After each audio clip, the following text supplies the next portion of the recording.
Good evening, everybody, and welcome to the Brickworks Design Studio. My name is Daniel Tancredi. I am the studio design manager here for Brickworks and Glen-Gery. If this is your first time in the space here tonight, we want to say welcome. And if you are returning, we'd like to say welcome back and thank you for partaking in this event. So to kick things off, we just want to talk briefly a couple slides about Brickworks and Glen-Gery and who we are here. So the Brickworks Design Studio, this is our global flagship location here on 5th Avenue in New York City. And we also have 3 design studios in the US here as well, which are in Philadelphia, Baltimore, and Des Moines, Iowa. Also, Brickworks from Australia acquired Glen-Gery back in 2018. Australia, one of the top brick and stone manufacturers, came into the States here, and they also have 6 design studios in Australia as well. So in total here in the US, we have 10 manufacturing plants from Glen-Gery and over 600 unique products to offer. So introducing the studio is 16,000 square feet among 3 levels. Our basement cellar floor, where we keep our samples downstairs, our main floor in the main lobby, which is also our first event space, and then up here, our second event space and showroom. In total for the studio, we could accommodate up to 500 guests. So this is the layout of the studio here, sample cellar, broadcast room, consultation areas that highlight the studio here. All throughout, if you pop open some of the drawers, you're gonna see some of our product guide and selection. We have over, again, 600 unique products all here in the studio. So you could find those in sample chip forms and also in mini boards. We do want to say welcome tonight to Lindsay Partridge, who is the managing director of Brickworks. He is not in attendance yet, but he will be joining us for this evening. Lindsay is coming from Australia, and he does only come 2-3 times a year, so it's a special occasion when Lindsay gets to make it out here. Also in attendance tonight is our Brickworks North America team. We want to say welcome to Executive General Manager of Brickworks North America and Australia, Mark Eleanor. Also in attendance from Human Resources, Vice President Steve Bell. Tim Leese, our Director of Marketing. And Gia Cesara, our Senior Managing of Design Studios.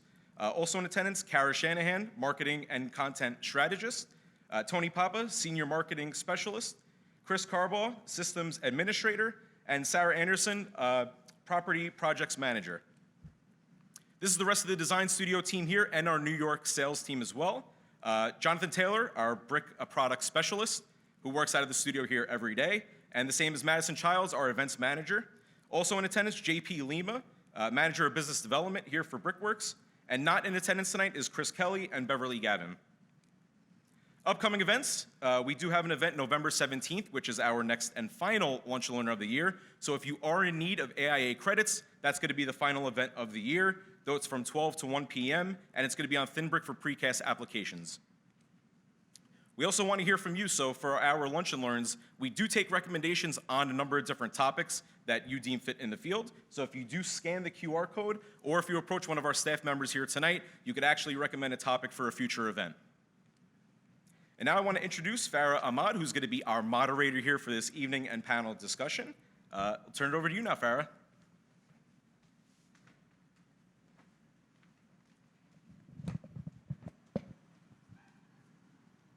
Good evening, everyone. Thank you for joining us today. We have a stellar lineup for you all. It will be an exciting conversation. So I'm going to introduce all of the panelists. If you could all just make your way to the stage, and we'll introduce you one by one.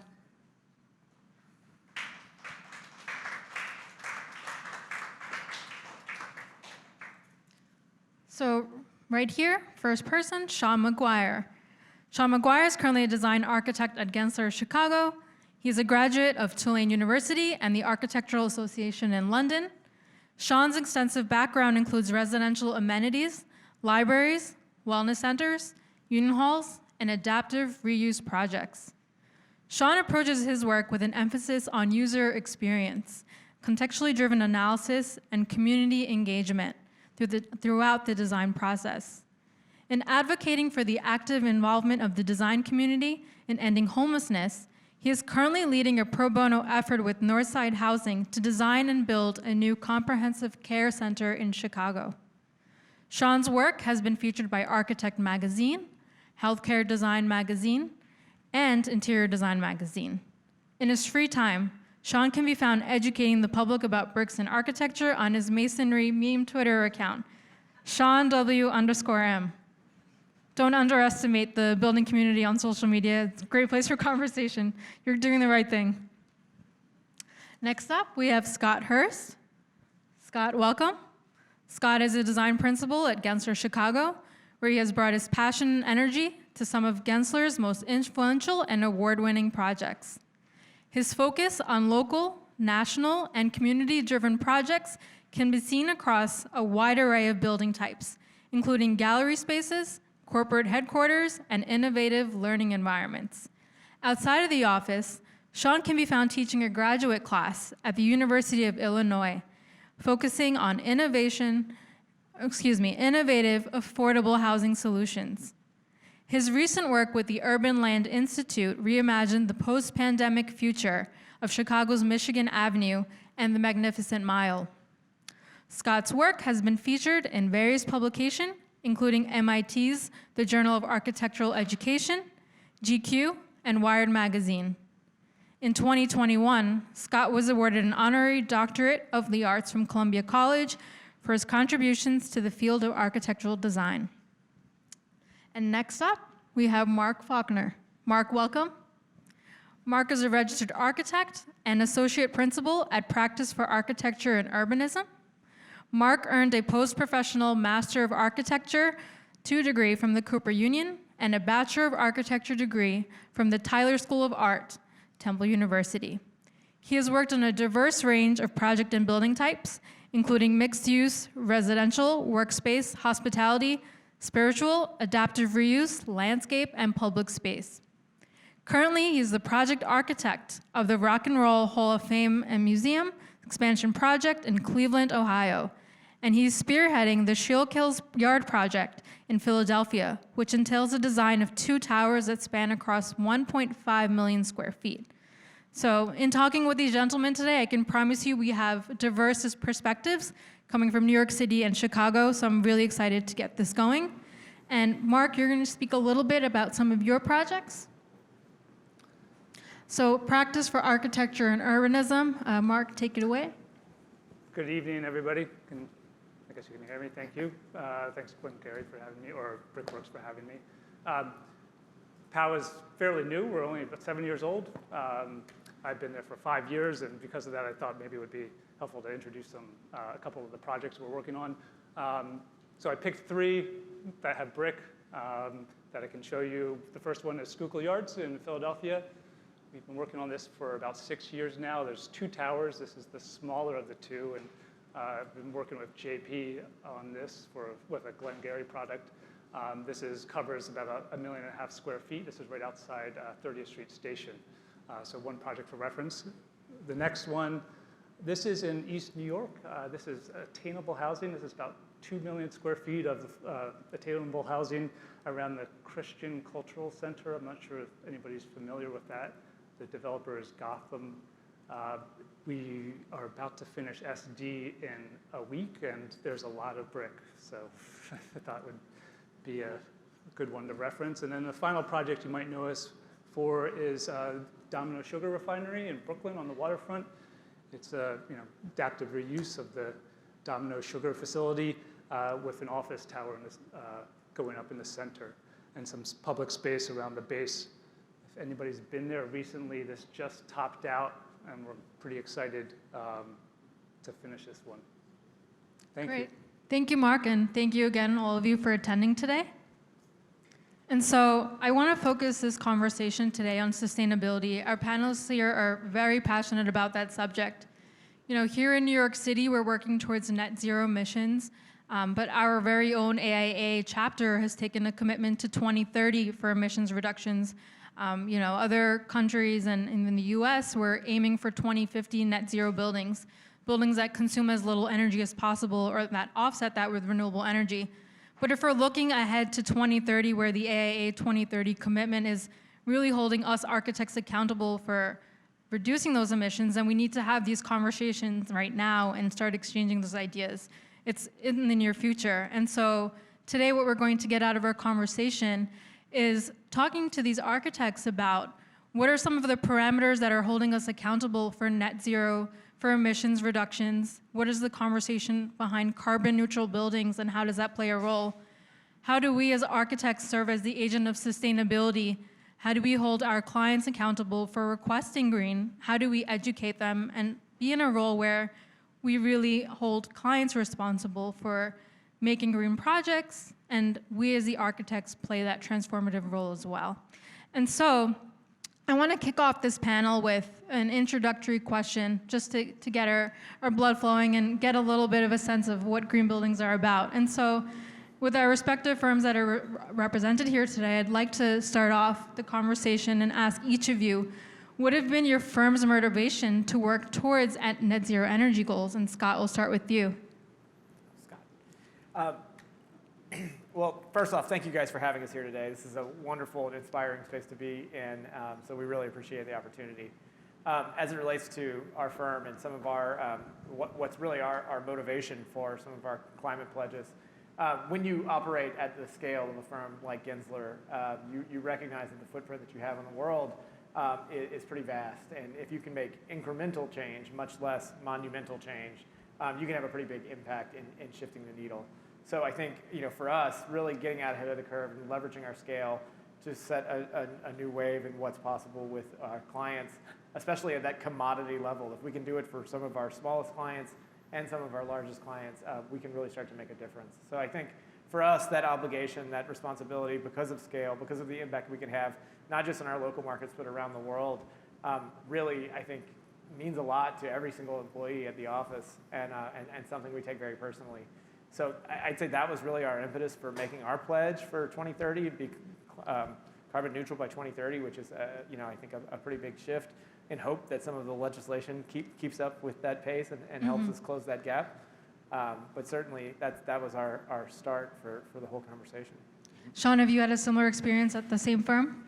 Yeah, absolutely. In the end, it does have to do with scale with Gensler. We touch 1.25 billion square feet of space per year. It's a massive amount. We're a large consumer of cement. If the cement industry was its own country, it would be the third largest carbon emitter in the world.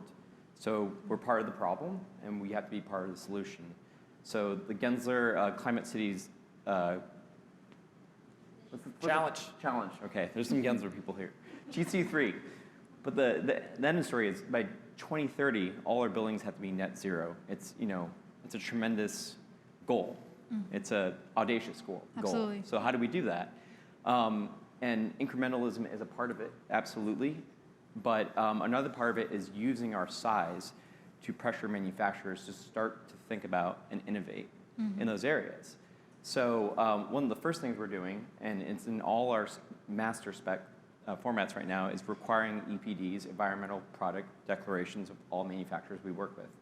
I don't know if any of you are spec writers, but we have something in e-spec where you can't strike this out. It's stuck in the spec. It's there, whether you like it or not. So with certain manufacturers in certain regions, it's a tough conversation to have because they don't understand how to write a submittal for that. They're like, what does this even mean? Right. But just having that conversation is a good first step. So, we don't really know where we're going with this. It's, we're trying to hit net zero, and in some areas it's going to be very difficult and also going to be a cost constraint. And that's what it really comes down to is what's our agency in that realm. And so I'm just curious, how many of you are architects in the audience? All right. Okay, pretty much everyone. Any developers, owners? Okay, so I can speak in confidence here. It's like,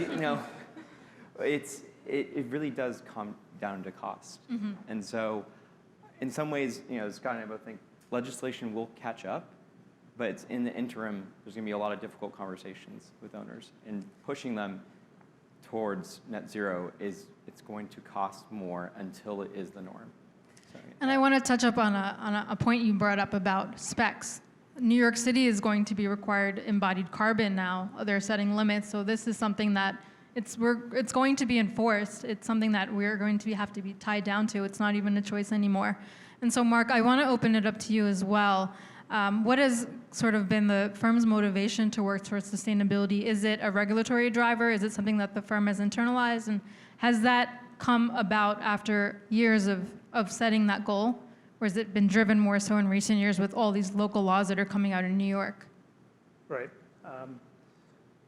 Well, I think a big part of our motivation is that in 80 years, the population is going to grow by 3 billion people, right? That's an incredible amount of growth. It's an incredible amount of building that we need to do. You think about housing 3 billion people. You think about building, infrastructure for 3 billion people. If you do that wrong, the implications are catastrophic. So that is a huge motivation for us. At POW, we're really guided by a common belief that a belief in cities. With that kind of population growth, we really think that the city is, our best hope.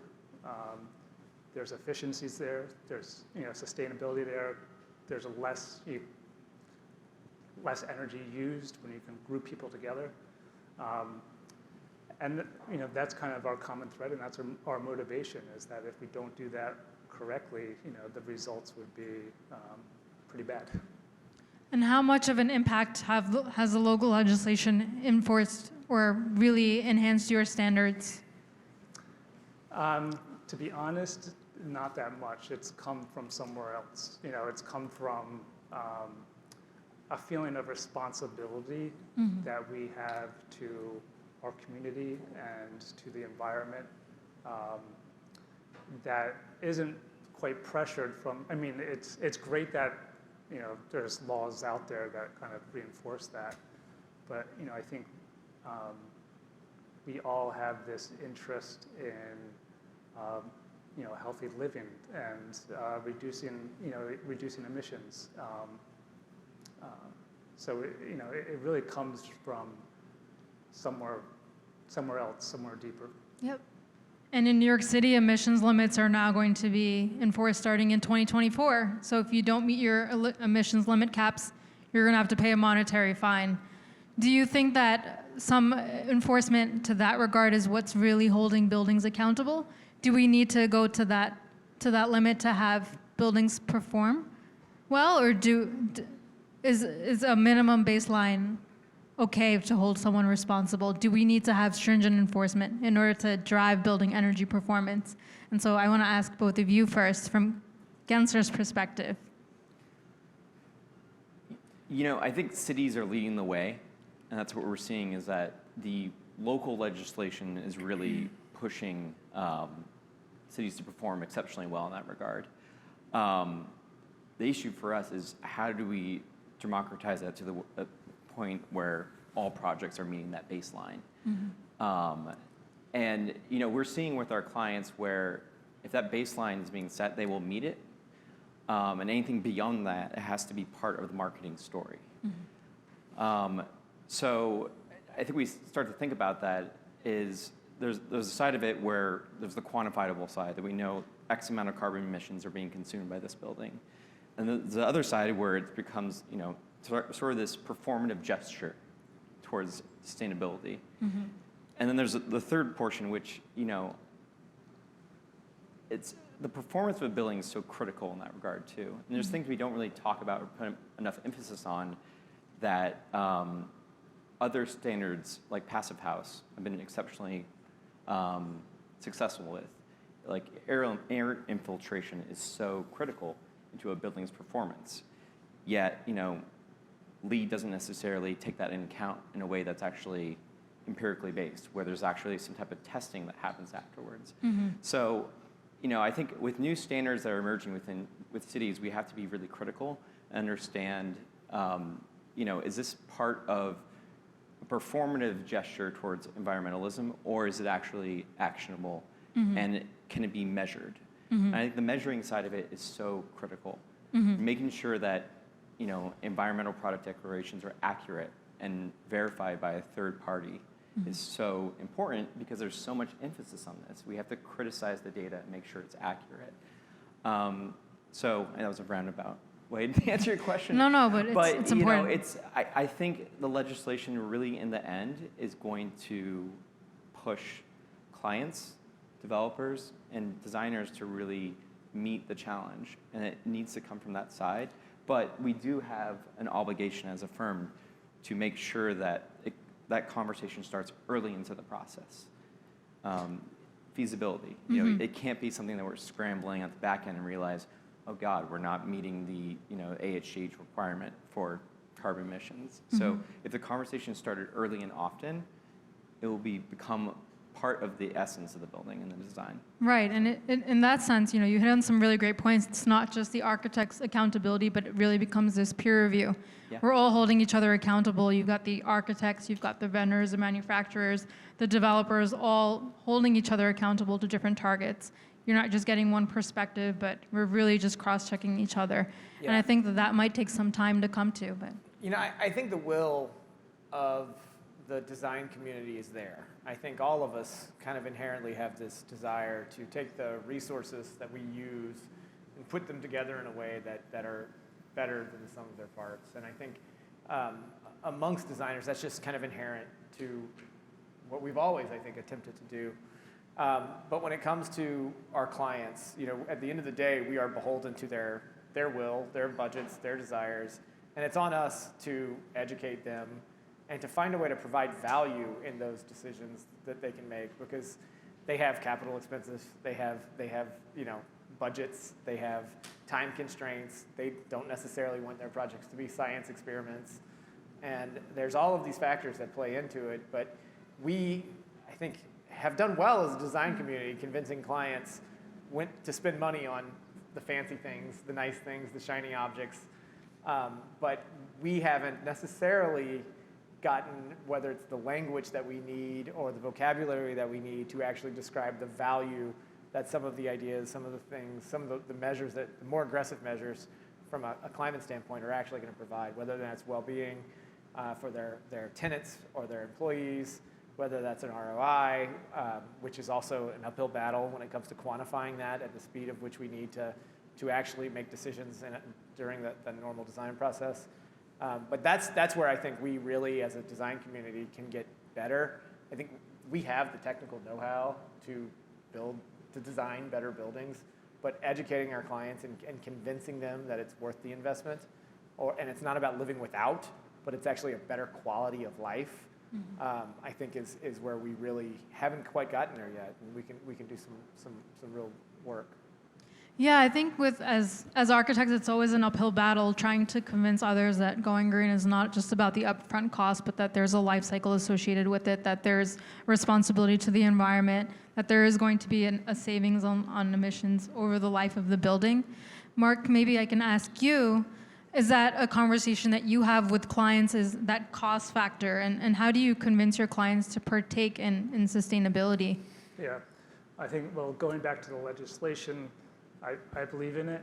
I think there's a certain level of, like, how aggressive does it need to be is a question, but I think there's a certain baseline that's needed, because I think what we have found is without it,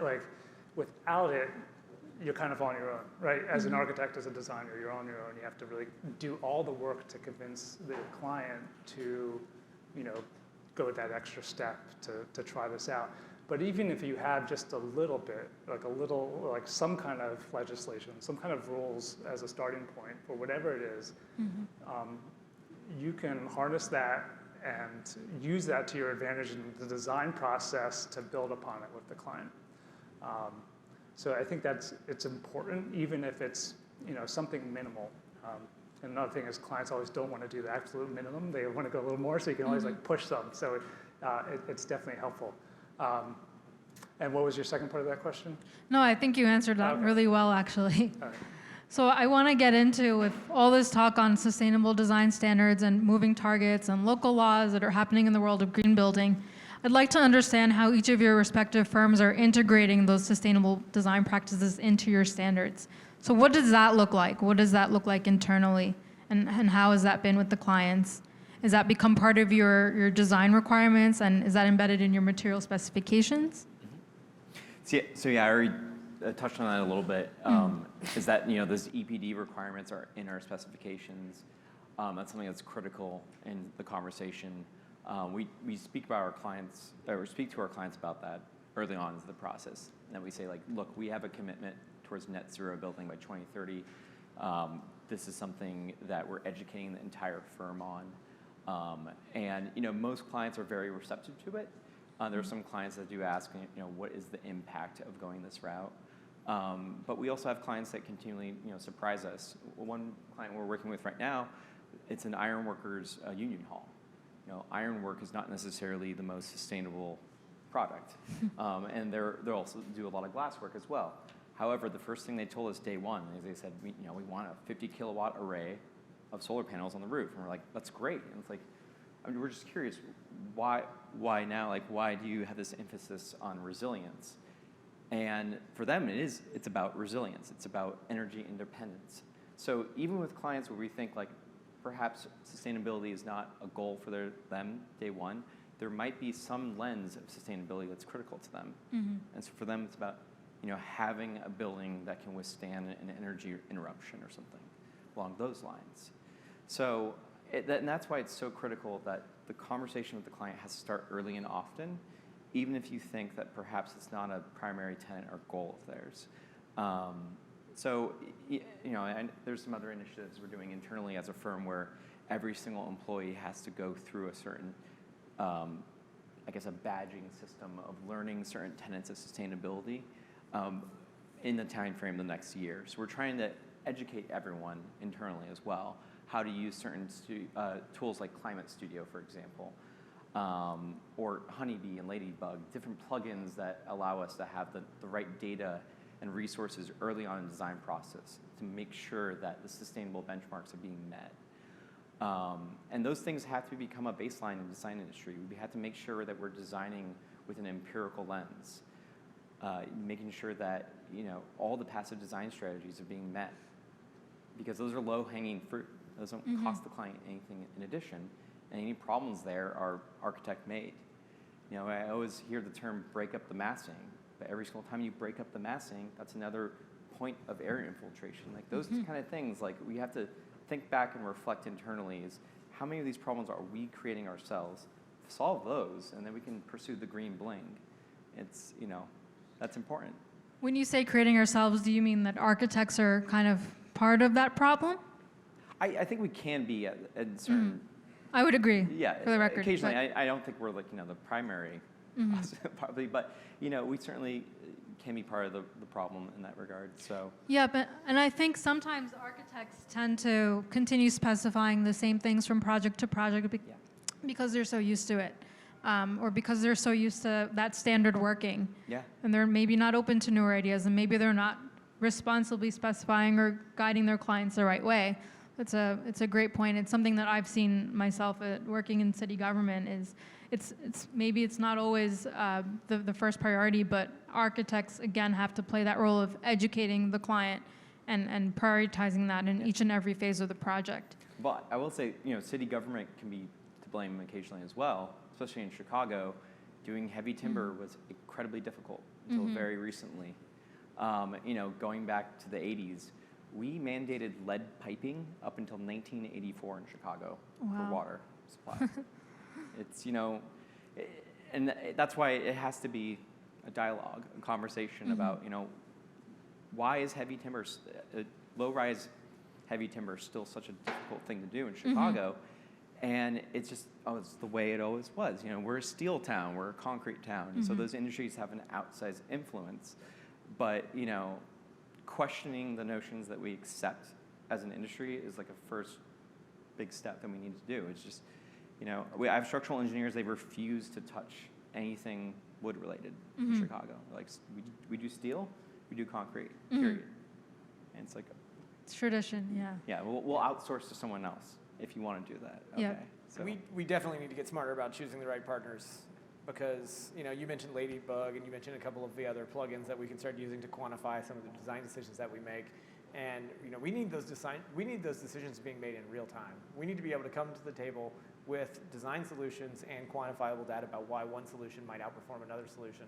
And you don't always end up with a partner, an engineering partner that's willing and able to be either that nimble or think it's in their scope, or any number of other factors, and we need to start taking some of that back on ourselves and making sure that we have the know-how in-house to be able to make those kind of quantified decisions. And then going back to other ways to just integrate it across the board. I'm a firm believer that you start you set a design solution on its course from the moment you interview for a project, and the tone, the tenor, and what's being discussed at the interview will permeate throughout the entire process. And if you're waiting to the third or fourth meeting with the client, or you showing design options, and you're just now then waiting to have a conversation about, oh, by the way, what do you want this to be certified? You have lost the battle. Like, you are done. Like, that is too late. So if you're not getting hired on the premise that you're going to be delivered a high-performing building, you are fighting an uphill battle. So again, going back to just like the lexicon, that how we sell ourselves, how we sell our services, ultimately has a big part in what the outcome of a project will be. Yeah, one, I think, issue that we see in the industry quite often is a bit of greenwashing, where there isn't that educational role, but everyone's selling and branding sustainability, but what is the educational substance behind that? And so, Mark, I'd like to ask you, how do you engage and educate your clients in sustainability? How do you get them involved in each and every project phase, especially for troublesome clients where maybe that's not their priority?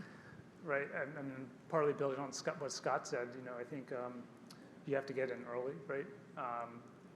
One of the ways we get in early is on our website, we post what we do and what we don't do. We don't work for people who don't have sustainable practice, don't believe in sustainable practices. And right there, that kind of just, limits the amount of people you get. It's actually been very beneficial just to put yourself out there, say, like, I only work on, projects that have sustainability in mind, because right there, it sets the bar of what the expectations are when you engage with us. We're a very narrative-heavy firm, and what I mean by that is we need to, we always want to find the story of the project from the beginning. And I think what I've kind of realized over time is that, like, a lot, there's all these different, there's LEED, there's Passive House, but without that broader narrative about what the project's about, tying it back to the client's needs, tying it back to the place where it is, tying it back to how you can make connections between the users of the building. Without that narrative in the beginning that ties in sustainability, you will be lost in ever trying to get it back. And I think that would be my biggest takeaway with any kind of LEED accreditation. It's great, but it's kind of you're lost if you don't establish that early. That's the critical thing, is just get it in early, make that part of the conversation right from the start, make it part of the narrative, because if you don't and you try to get it in later, you're just going to be fighting an uphill battle to get sustainability as part of the project. Yep.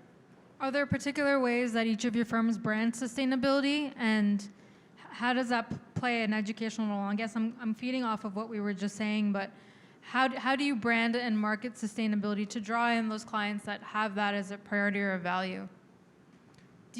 Len, I'll follow-up question on that to just stir up a little bit more talk on this is, do we need to brand it, or do you think the clients have a sense that your firm is already valuing and prioritizing sustainability? Does it need to be thrown into their faces? Yeah, I mean, I guess I'll just continue off what I was just saying about it. There's a place-based architecture that's important to us, right? And that's a big key to sustainability. So it's relating the different components to their project, to what they're trying to do, to get it into the broader story. And that works wonders in terms of branding and messaging, because you can always keep coming back to it, and you've already got them bought into it, and then you're good. Yeah, I mean, we have very different firms. We cast a much larger net than being so targeted when it comes to our approach. But one thing that I think we can do is, in a lot of ways, particularly workplace. I mean, I think historically Gensler's always been known as a workplace firm. And in a lot of ways, we set the trends for what workplace are in the market. I mean, whether it's just amenities, whether it's open workplace, whether it's any of the trends that have happened over the past 50 years of us being a firm. And so I think when we talk to developers, when we talk to institutional builders, having them understand that if they're putting products in the market that might be obsolete or risks to them in 5-10 years because of the way the market's shifting, because of where we think legislation is going, then all of a sudden you get their attention. And leveraging our scale to to really push those trends forward, I think, is something that we certainly feel an obligation to do, and have been making, I think, pretty substantial strides in achieving, especially when it comes to like the developer market, who aren't necessarily long-term users, right? When they're not going to own a building for 50 years, they're looking to sell it in 5. It's a very different conversation around sustainability, and to be able to convince them of the value that you're going to provide by doing things that might not necessarily be required is a big part of the game. And I think the other, just real quick addition to that is across a wide array of different markets, having the internal education about knowing what sustainability means for an education client versus developer versus a workplace client versus whoever else. It means very different things, and finding the levers that you can pull that have the most impact for that particular client base is something that it takes a lot of understanding the nuances of their business, of what they're trying to achieve, what their goals are, and just bringing that to the table from day one.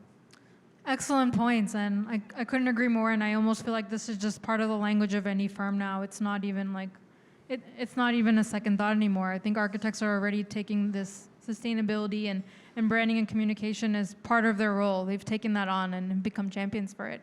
And so I want to hone in on a sustainable building material, brick, in honor of today's event.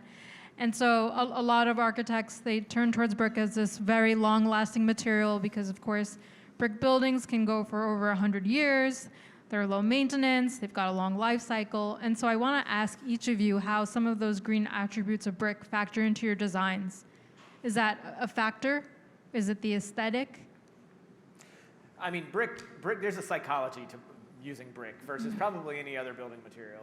And when you build with brick, you for all the points you just mentioned, there's a sense of permanence. I mean, it's like the oldest building material in the world. And I think people recognize that, and it resonates with people. And in largely, you're not going to put brick on a throwaway building. And I think from a sustainability standpoint, the most important thing we can do is build buildings that are going to last, or reuse buildings that are still existing, which are often made of brick as well. So I think the sense that there's a permanence to brick, that there's a humanness to brick, immediately resonates with clients, and that sets the tone for a lot of other subsequent conversations you can have around sustainability, around long-term use of not just brick, but the other materials that are in the building. And I think it sets a tone from the very beginning of why you would choose a material like brick that I think certainly resonates, with us, and it's probably as designers why we're often so fascinated by it. Yeah.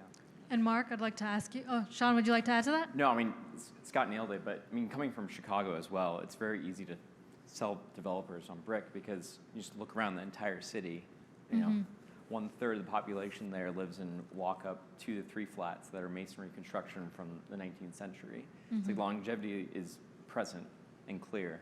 I live in a 140-year-old walk-up that still has Chicago Common that was, misfired and so on, and you see all the color differentiation, and it's super porous, but it's still there. And so, if brick under those manufacturing standards still is standing to this day, it's certainly proven its case as a building material that will last.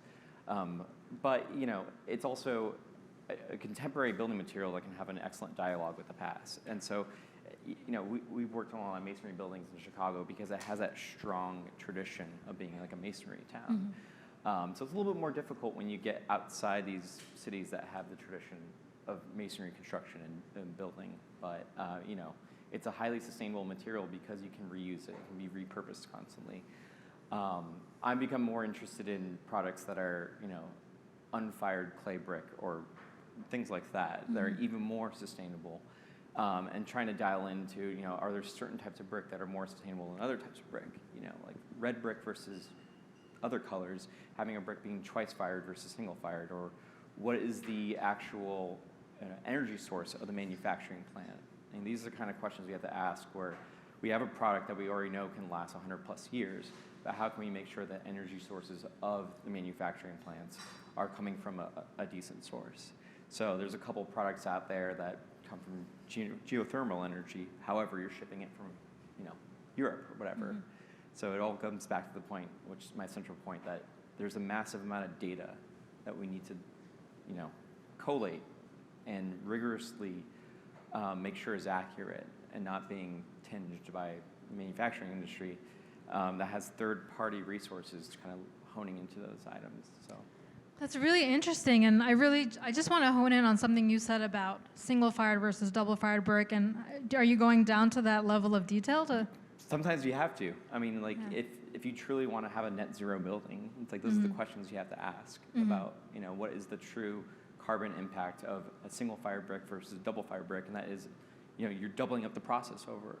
So I saw this amazing graphic, I think it was from this Danish institute, that was almost a food pyramid of the carbon footprint of different building materials. And at the very top was copper, and at the very bottom, they were all wood products. But in the middle were different, clay-fired products like brick and so on. And so the question you have to ask is, what's the life cycle cost of a wood product versus a clay product versus steel and so on, and how long are those products being used for? And so, we have buildings in Chicago that are, 150 plus years that would continually be reused and gutted and so on.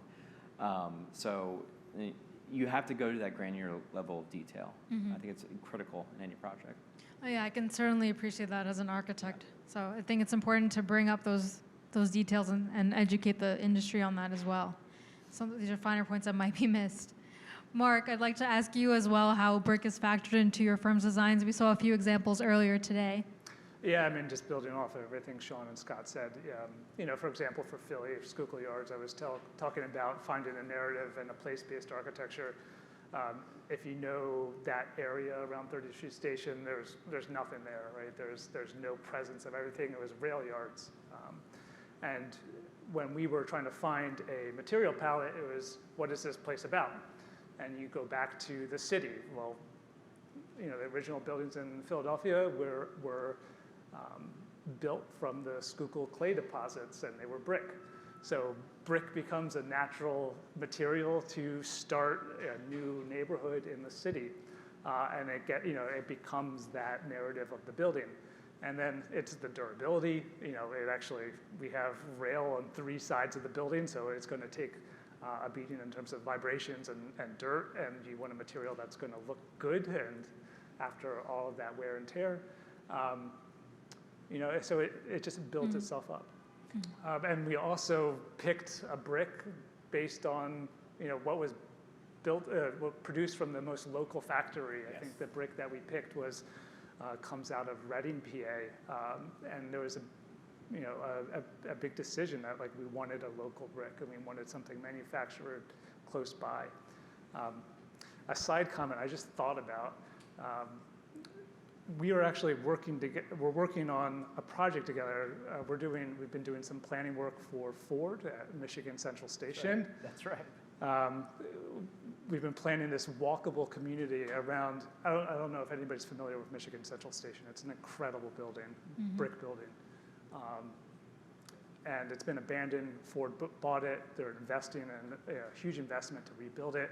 But there's an Albert Kahn building that Gensler's doing right next to us. And 3 years ago, I was talking with Gensler out there, and it was about how to plan a walkable community around the station, around this Albert Kahn building, and transform what used to be this book depository building. There was this storage facility for the post office, and now it's going to become offices. And I think it's actually opening in 2 weeks or something like that. It's an incredible building. And it just goes back to that durability. It's this is a material that will last, that 50 years from now, 100 years from now, you could reinterpret how it's going to be used, and the character will just, still be there. Yeah, it's just. You mentioned something about the locality of brick, and after being in this space, I've realized you can do anything with brick, which is kind of amazing. I had no idea some of the stuff that was even possible. But to be able to go through cities and see the hue of the city based on what was in the dirt, what was in the clay, and whether it's Chicago, New York, Siena, Milwaukee, and have that be part of the story and a starting point for the material palette of a project. I don't know if that necessarily speaks to the sustainability aspect, but certainly, when you're not bringing materials in from overseas or whatever else, it does. We're just wrapped up a project which we're going to be talking about more tomorrow, and it was all based on the sand that was on the site that ultimately informed the color of the brick and where we got the brick and how we sourced the brick. And I think there's something really special about that, about how you can tie a project to its location just by, the rawest of materials that are being used.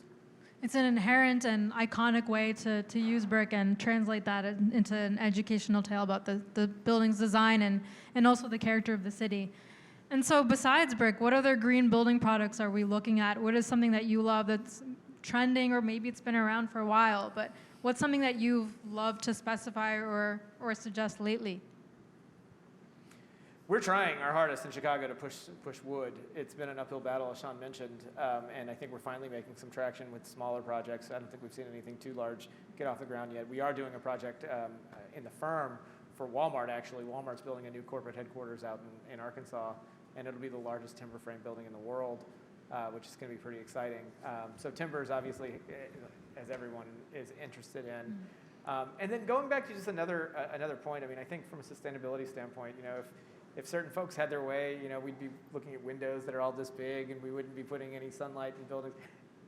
I don't think that's a path forward for us from a design opportunity. I don't think telling clients they have to live without certain features or somehow it's about austerity is going to be a successful way of closing this gap that we're trying to close. I mean, and there's a roadmap for how to do it. I mean, the automotive industry's just gone through probably the biggest transformation that's ever happened since the car was invented, and it wasn't about austerity. It was about look what we can do, and I think that is what we need to be focused on as the design industry to really start making some headway, getting people excited. And I think it's in the air. The zeitgeist is there. I mean, there's the will is there, especially as new generations come into the workplace.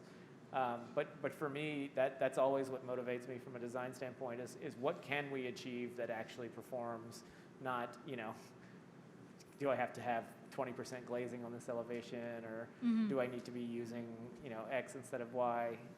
And I just think that's something we have to consider as we, again, try to make these projects much more palatable to the average client. It almost just comes in more naturally, and it's a secondary factor versus more primary factors, which you just mentioned. Are there any other products that you're thinking of? Maybe we'll start with you, Sean. I've always wanted to use aerogel on a project. It's an R10 product, and I was reading this report from the Department of Energy where they're trying to figure out how do we get the manufacturing level of aerogel so it's so commonplace in the building industry where the cost actually drives down. And it's a problem. I mean, I think it's around $20 a square foot. It does not make sense for us to use that. Vacuum insulated panels are super expensive. Right, exactly. I think there was like a Virginia Tech group that used it on a small building challenge that they did where they made like an R50 wall. And it's interesting as a building material, but at the end of the day, it's like, for me, it actually comes back to like simple things where if you don't have a properly detailed building with air infiltration and thermal breaks and those kind of things like figured out, you have no business putting an R50 wall in a building. And so it's like, for me, product-wise, I was going to say like night wall CI, because thermal bridges are a huge problem with any type of project we're working on. So like some type of product in those realms, like you don't need a fancy green bling thing like aerogel. It sounds amazing, but just the basics of making sure you have a properly detailed building is really going to make an impact there. Well, and kudos to the Domino project, because I mean, that, it's not a material per se, but it's just having the conversation about, hey, we can do something amazing with this site, absolutely. with this existing structure, and getting creative about the way we reuse buildings. And I think that's going to be a big part of our lives moving forward as we look at the built environment and what we do with our downtowns and everything else. Yeah, adaptive reuse is really part of Getzer's DNA. We started as an interiors firm, and so we always have a conversation with the client when they want to tear down a building. We say, like, what are the metrics that are making you need to tear down this building before you do it? Is it leasing depth? What is it? And so we really are pushing them, like, that has to be, it has to be an issue where there's no other way unless we start all over with this building. Because even if you produce a net zero building, adaptive reuse is still going to be the best route by far. Just to lower your emissions, Yeah. Mark, any green building products that you're looking at that you personally love or that are specifying as part of the firm? Well, I mean, bird glass, just... Which is New required York, here, yeah? Yeah, I mean, it's great. New York, it's required here, but definitely want to... We haven't had a chance to specify that yet, but definitely want to go there. Yeah. My mother we're doing towers in Philly, and my mother keeps pestering me. Every time she gets an article about birds dying, it goes to me. It's emotional, right? I get, It becomes I an get emotional newspaper factor. clippings of like, this, We're second to cats. It's better than photos of dead birds. yeah. So like that's been super sensitive for me. I think a good friend of mine, I was talking with them. They just ran the marathon. I was talking with them. They were very interested. It's not a product yet, but this is probably going to be a little strange. But animal habitation in buildings. There's a lot of like people thinking and talking and starting to talk about this. Where how do you make a wall a place for insects? It's again, they're dying at staggering numbers, and it's the same with birds. Like you hear the metrics out there, and it's like, 1 billion birds a year or something like that die from buildings. Like, what can you do to work with? You have sustainability goals, but how can you just help other habitats survive? So I think there's a whole range of possibilities there. I think it's a little. That's not in the public eye yet, but there's people who are starting to really get into this kind of animal habitation and thinking about how our buildings interact with other species. So I find that fascinating, and I would love to see, development on that front. I think people might get a little kind of squirmish, but I think that's fascinating. Well, you've got to start introducing the ideas like you just did for me and for I'm sure many in the audience today never heard of that. So I'm going to start adjusting myself to that idea so I'm not freaked out when it actually comes out. But there's been, in New York now, they're also requiring now PV and green roof for 25,000 square feet and higher buildings. So I think we're also going to be seeing a lot of hybrid PV green roof with stormwater management coming up more and more on the rise as well. And that's an example. So green roofs are an example. There's a lot of green roofs that do wildflowers, and even there's a lot of green roofs out there that have beehives. And I've seen some buildings start to market their own honey. So there's fascinating kind of byproducts in terms of what you can do. Lots of biodiversity being integrated, and Yes. kind of like the role of architects that just keep expanding and expanding. So it's exciting. Yeah. So I want to talk a little bit also about some of the parameters that are guiding green buildings and specifically certification programs. So there are so many competing green building certification programs out there. I'm sure you all know LEED, Fitwel, ILFI Zero from the International Living Future Institute, and BREEAM. A lot of these have overlapping credit categories. But what I'd like to ask you is, which ones have you found to be the most credible for green building projects? Some of them are very similar. Some focus more on building performance after construction. A lot of them are gearing more towards occupant health and wellness and tying that into the green building sphere. But which ones have you found to be the most, not necessarily reputable, but really tied to the building's performance and actual data that we can quantify and look at and measure and use to inform future building designs? And if there's a particular one you don't want to select, maybe there's a certain category that you think is helpful for measuring energy performance or green building performance in general that you think is effective? So I have to admit, I have seen a huge drop in companies interested in trying to pursue any sort of certification. And Really? But on the flip side of that, they've all established their own internal goals for what they're looking to achieve in the next 5 and 10 years.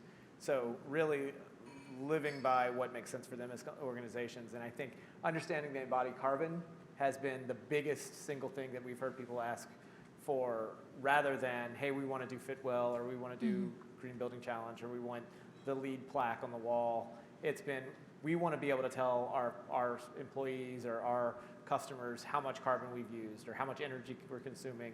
And we know we have goals and we know we're trying to meet them, but we don't know how to get there. So helping, not just with the one project, but helping them educate across their entire portfolio of how they're going to shift their portfolio to meet their own internal goals, whether it be 2030 or beyond, has been, to me, from a sustainability standpoint, the driving force behind most of our projects. It is, I don't remember the last project that has wanted to pursue a certain type of certification. Surprising to me. Wow. I had a client that said they wanted to be a net zero building, but they weren't interested in LEED. Yeah. And that was the first. No. I mean, but that's. I think that there's a need and desire by a lot of clients to hit sustainability benchmarks, but they are fatigued with LEED. And so, I'm kind of one of those people as well, because LEED for a while was put the plaque up on the wall and state it's sustainable without having a methodology of actually checking that. Yep. It was not empirical at all. That's why, I've always been super fascinated by Passive House, because Passive House, from the very beginning, was about the air blower test. Let's test what the air infiltration is of this building. And so it was always empirically driven. Versus the point system, which has its benefits and detrimental side as well. And what you would hear all the time of a lot of developers in the United States is, well, that's just an expensive building, and this is the United States, it's not Europe. We have a different leasing depth. We can't achieve that. And that's by all means somewhat correct. But the city of Brussels in 2011 had 0 passive house buildings. A pretty lackluster building stock from the 1970s. It was built in a time of abundant energy, and they decided, as a jurisdiction, we are going to be the leader in energy excellence. So, from 2011 to 2016, they went from 0 passive house buildings to several thousand, and that really came first from the jurisdiction. They pushed it.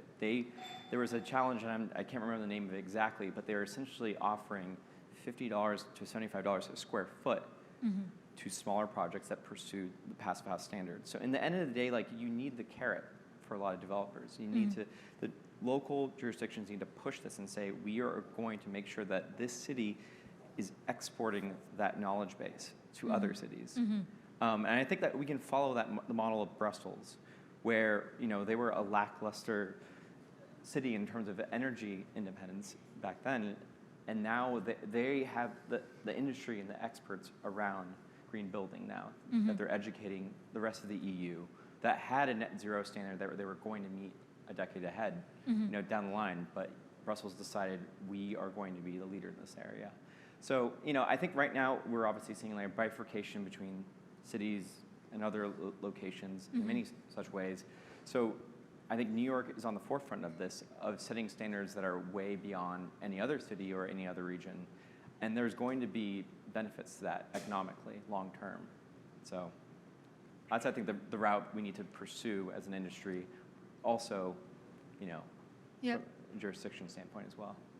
Mark, are you seeing a reduction in the request for certifications, and is it becoming more educational, like they're saying? We have a number of LEED projects. I was going to say Passive House too. I mean, we're working with Princeton on a project, and they're a very tight institution, and they push that.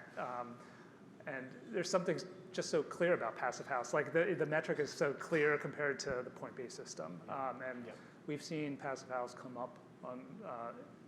Be raised by clients on a number of projects. So, yeah, it's interesting. Even when the certification programs aren't necessarily explicitly requested, a lot of their metrics are slowly bleeding into standards. So, for example, energy use intensity and building performance and performance-based energy modeling, these are all requirements.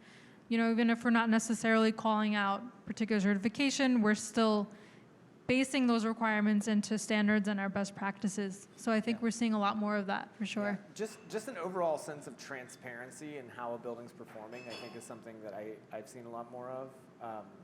So education for all of the occupants of the building about, this conference room uses X amount of power. This building is doing just real-time building kind of information being something that's readily on display is something we see a lot of requests for recently. So I would say, well, while I've seen certifications maybe sliding off, certainly bringing that conversation to the forefront is something that I'm seeing much more appetite for. And so how are buildings displaying that? Because here in New York City, we've got the building energy grading law where we've got that blatant A. I mean, I haven't seen very many, quite honestly.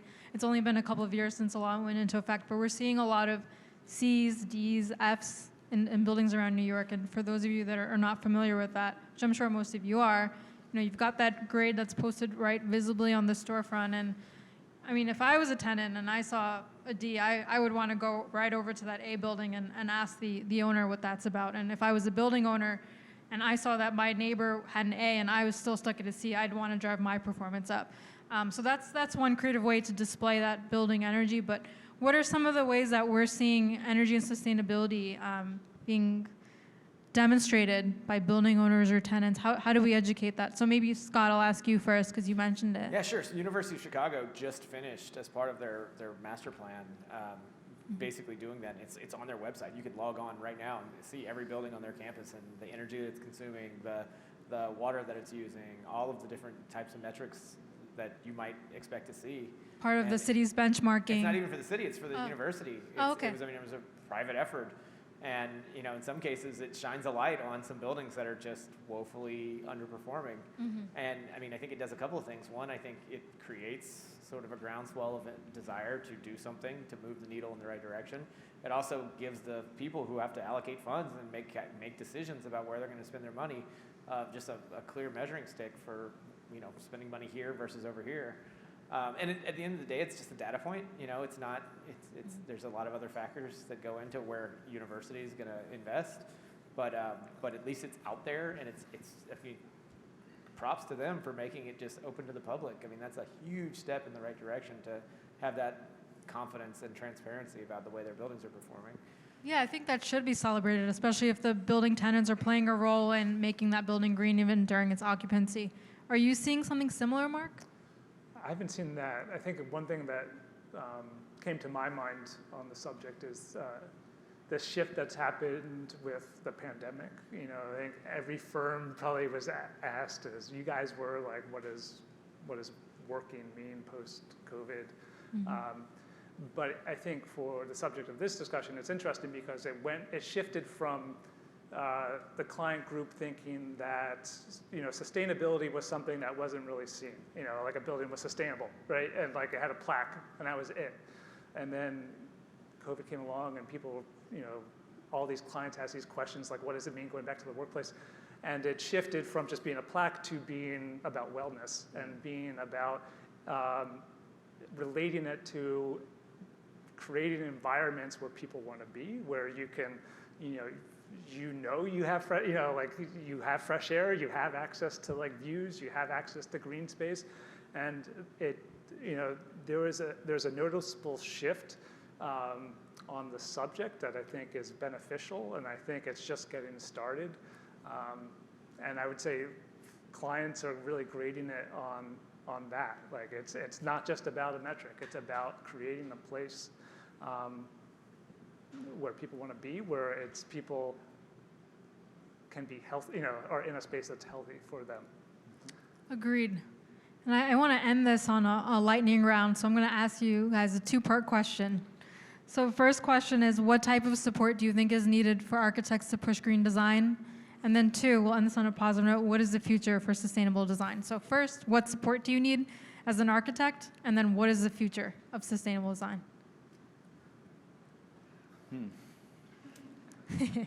That might be integrated. Well, Similar I response. think support-wise, we really need ironclad legislation, period. I think that's it's so critical, and it needs to be legislation that can permeate to a level that is IBC or IECC or ASHRAE. And what works and does not work here in New York or Chicago or any other city, we need to figure that out. Maybe it's the grading system that you guys are starting to use, which I'm eagerly looking for, like a LEED Platinum with a C or something. But like, whatever does or does not work with that system, it needs to permeate to a larger legislative body that's nationwide. Because in the end of the day, it's like,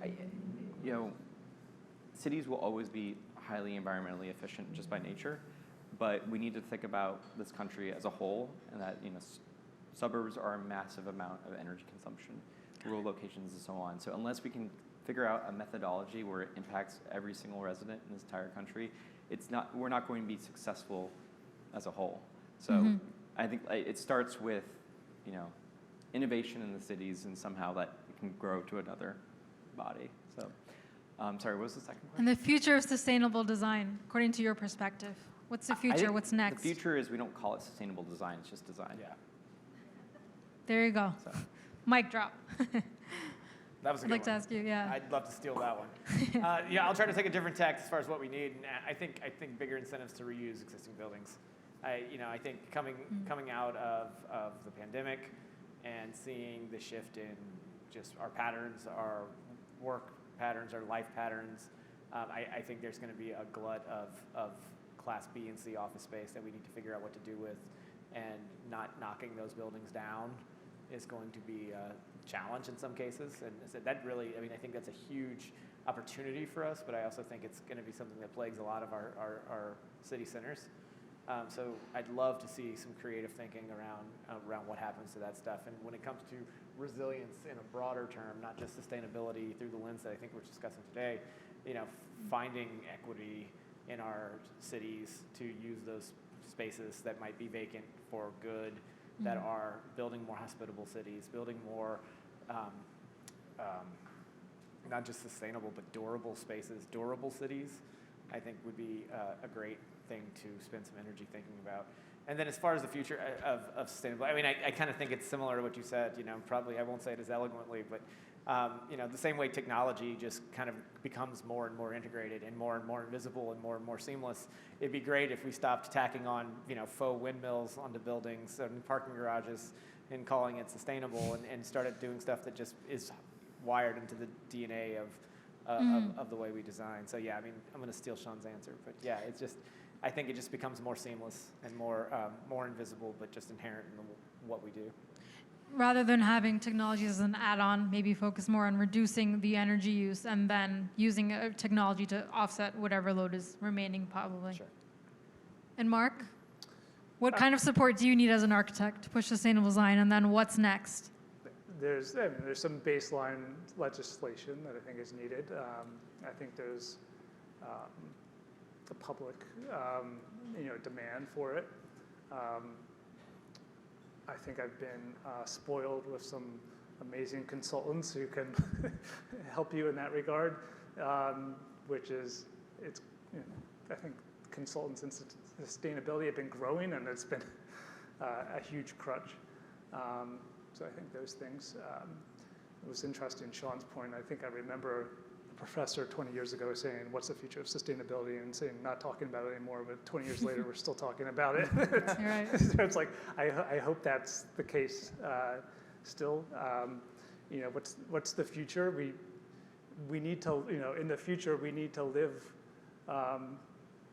with a carbon footprint of how we were living 150 years ago, right? So like, how do you almost go back but go forward, right? And that's what I'm interested in. I really appreciate that, and I appreciate all three of you taking your role so seriously and really emphasizing today the educational role that you have as architects. So can we please get a round of applause for their passion and for their knowledge?